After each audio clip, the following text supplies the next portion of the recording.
Numa situação normal, o presidente Jair Bolsonaro é candidato, né? Numa situação constitucional normal, o presidente Jair Bolsonaro é candidato em 2026. Não sendo candidato, qual é o plano para 2026? O senhor está pronto para disputar a presidência? Obrigado pela pergunta, Navarro. Muitas pessoas me perguntam isso e eu busco não dar eco na minha rede social, porque de fato eu acredito que a inelegibilidade de Jair Bolsonaro ela será revertida e ele será candidato em 2026. E eu pretendo, né, eu sou um servidor público, eu sou escravo da vontade popular, né, da vontade daquele segmento que eu represento, agora dos pouco mais de 700 mil votos que eu recebi. O que eles falarem para eu fazer, eu faço. Agora, com relação à presidência, se o Bolsonaro mandar, eu voto em qualquer pessoa, né? Eu nem me preocupo com isso, porque de maneira bem tranquila, o que ele mandar fazer, eu farei. Porque uma característica que eu prezo muito, Navarra, é pela humildade, né? E eu sou humilde o suficiente para entender que, mesmo tendo 5 anos de Polícia Federal, sendo formado pela FRJ, né, advogado, tendo servido na fronteira, na Polícia Federal, agora estou no meu terceiro mandato de deputado federal, eu tive o privilégio de ver de perto como é que funciona uma cadeira de presidente da República durante 4 anos. E isso daí não é uma pessoa que tem a ambição de sentar naquela cadeira é maluca da cabeça. Se você olhar o quanto que o Jair Bolsonaro envelheceu, né, de 2017, 18 para agora, é algo colossal. Então, eu sei que aquela experiência que ele adquiriu, mesmo que eu tenha visto bem de perto, isso não se transfere, né, somente através da troca do intercâmbio de experiências. Então, assim como o Trump falou que está muito mais preparado agora do que estava no primeiro mandato, o Bolsonaro fala a mesma coisa. Se você pegar a última entrevista do Trump para o Tucker Carlson, logo antes de 5 de novembro, que foi a eleição americana, você vai ver o Trump falando o seguinte, que quando ele tinha 73 anos de idade, ele não estava preparado para ser presidente. Que agora que ele tem 77, ele está muito mais maduro para exercer essa função. O Bolsonaro na mesma medida, da mesma maneira. Então, eu prefiro seguir, né, o líder Jair Bolsonaro e não tenho a pretensão de dizer a ele, né, aconselhar a ele quem possa sucedê-lo nessa cadeira presidencial. O que o líder disser, a gente vai seguir. Claro, isso aí. Ainda dá tempo de mais uma pergunta, Ana? Deputado, vou repetir a pergunta que eu lhe fiz ontem, porque o nosso chat aqui também já está falando sobre a sua possível posição no Senado, correr para uma cadeira no Senado, até porque o brasileiro já entendeu que o Senado, como a única casa revisora, a única ferramenta de freios e contrapesos para um Supremo Tribunal Federal ativista e político, é preciso um Senado forte, com senadores independentes que são comprometidos com a nossa Constituição. O senhor considera essa corrida para o Senado? Com certeza, Ana Paula, né, o presidente do meu partido, Valdemar da Costa Neto, foi o primeiro a falar isso, depois foi acompanhado pelo presidente Jair Bolsonaro. A gente tem essa pretensão, sim, né, eu acho que é chegado o momento para a gente ir para o Senado. O voto ele tem um pouco mais de valor, porque são 81 senadores, né, ao contrário da Câmara, que são 513, e consciente também dessa missão.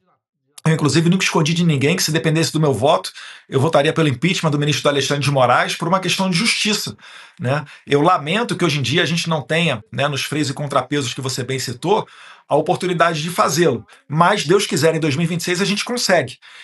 Eu até peço à população para que entenda que a democracia é dessa maneira mesmo. Não é da velocidade que eu quero, não é da velocidade que você ou a Ana Paula Henkel querem, né? É mais moroso, é mais demorado, mas se a gente pensar pelo outro lado, que bom que é assim. Porque senão, imagina só, quando o Lula foi presidente lá nos seus primeiros e segundo mandatos, quando o PT era o maior partido do Congresso Nacional, eles poderiam ter feito muita maldade. Então, a passos lentos, a gente também vai conseguindo consertar a nossa república. É uma situação totalmente anormal, cada dia conta para aquelas pessoas que estão presas, mas é dessa maneira, né? Eu estou sendo honesto com vocês. Por mim, eu teria mudado ontem tudo isso, mas eu acho que em 2026 a gente vai ter uma boa oportunidade para votar bem, não só para presidente, mas também para senadores. Deus quiser, em uma eleição limpa, com uma nova configuração do TSE.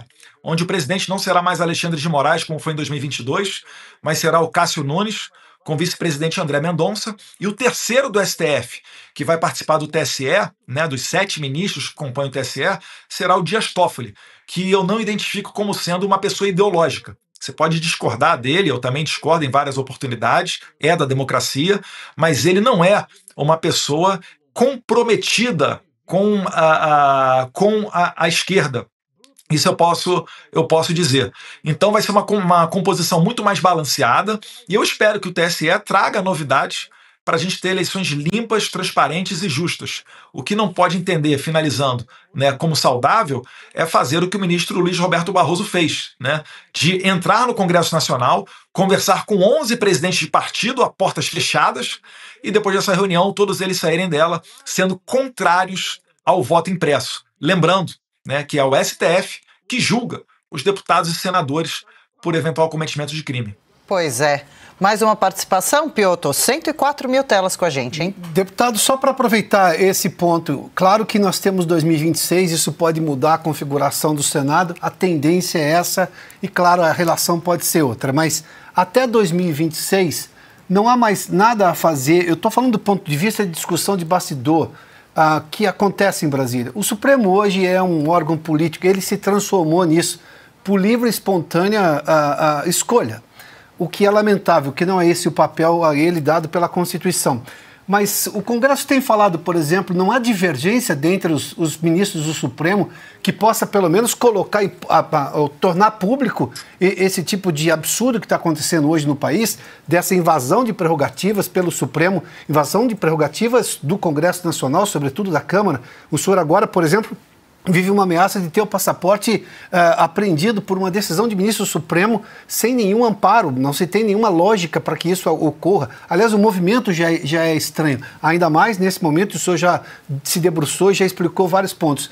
Mas o senhor não vê nenhum movimento em que a gente possa ter uma reação por parte institucional de outros ministros do Supremo diante de abusos ou completamente decisões fora da lei que estão sendo tomadas pelo Supremo Tribunal Federal hoje?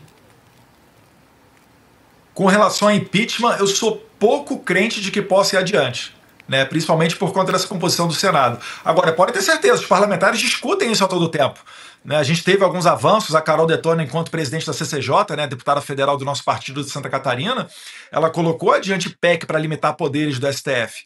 É sempre imaginado, é sempre pensado, é discutido isso nos bastidores. O problema é que a gente não vive uma situação normal para aprovação de um projeto de lei. Pega o meu exemplo, né? Eu sou um deputado federal que não cometi nenhum crime, absolutamente nenhum crime. Já sei nos bastidores que o COAF virou minha vida de cabeça para baixo, não encontrou nada. Né? Vocês acompanharam as matérias do Glenn Greenwald, publicadas na Folha de São Paulo, né? Onde aqueles juízes, desculpe o termo aqui, porcaria, né? Como Marco Antônio e André Vieira, que também estão sendo bem circulados os nomes deles aqui fora, discutiram com o cara da inteligência, um outro porcaria, né? Eduardo Tagliaferro, uma maneira de me condenar. Como não tinha como me condenar, queriam me vincular, né, com o senhor Cerimeto, que é, inclusive, a pessoa que fez parte do marketing do presidente Javier Milei, para tentar me condenar, dizendo que a gente faz parte de uma grande trama internacional antidemocrática, já que o Cerimeto criticou a eleição de 2022 no Brasil. Olha só como, né, que eles estavam arquitetando a minha prisão. Graças a Deus, né, o Glenn Greenwald colocou tudo isso à tona, e eu não fui preso. Agora, vocês imaginem só, os deputados e senadores tendo que conversar, fazer reuniões, fazer jantares, né, para planejar uma maneira de você ter uma ferramenta para segurar o ímpeto autoritário da Suprema Corte. Será que a Suprema Corte não vai ficar sabendo disso antes da votação? Será que a Suprema Corte não vai poder pegar esses deputados e senadores e prendê-los, igual fizeram com o Daniel Silveira por causa de um vídeo? Ou pegar o passaporte deles, como estão querendo fazer comigo agora o Alexandre de Moraes? Então, Adalberto, é uma situação muito delicada, né? Eu sempre tenho esperança, eu acho que dá para avançar em muita pauta, eu acho que dá para aprovar, por exemplo, a anistia antes de 2026. Quando esse momento vier e a Câmara aprovar, vai a pressão para o Senado, e aí os discursos dos senadores pode sim começar a mudar para a gente aprovar essa anistia, mas, de fato, né, quando você fala em ações do Congresso contra o Supremo Tribunal Federal, com esse atual Congresso, eu acho muito complicado. Mas pode ter certeza que tem pessoas que querem, né, que querem fazer isso daí sim. E para fechar a entrevista, mais uma sua, Cauti? Eu queria perguntar para o deputado se, caso tudo aquilo que a gente está vendo se concretize, o seu passaporte seja retirado, outros excessos por parte do Supremo aconteçam, o senhor está pensando, além dos Estados Unidos, tem cortes internacionais também que poderiam defender as suas prerrogativas, da Corte Interamericana dos Direitos Humanos, tem outras instâncias. O senhor está pensando em recorrer também a estas cortes, ou o pedido de ajuda, né, pedido de assistência se limitará ao governo americano, até porque seria de fato algo mais rápido a acontecer? Com certeza eu considero, né? Eles podem até pegar meu passaporte, já adianto que não vão conseguir me calar. Vou continuar em contato com as pessoas que eu tenho, com as autoridades internacionais, para denunciar esses absurdos. E eles já estão avisados, todos eles, absolutamente todos eles, de que se alguma coisa acontecer comigo, né, para eles levantarem as suas vozes e fazer, né, um coro internacional para conseguir expor essa ditadura do Brasil. Se for necessário ser preso para fazer isso daí, que seja. Né? Eu sempre falo, né, eu não sou o bambambam, não sou o herói, não. Mas o nosso maior exemplo, Jesus Cristo, veio à Terra e foi crucificado. Ele que veio trazer, na verdade. Né? E o que imaginar de nós? Né? Será que nós realmente merecemos buscar por conforto uma maneira de ter uma vida cristã? Eu não vejo dessa maneira.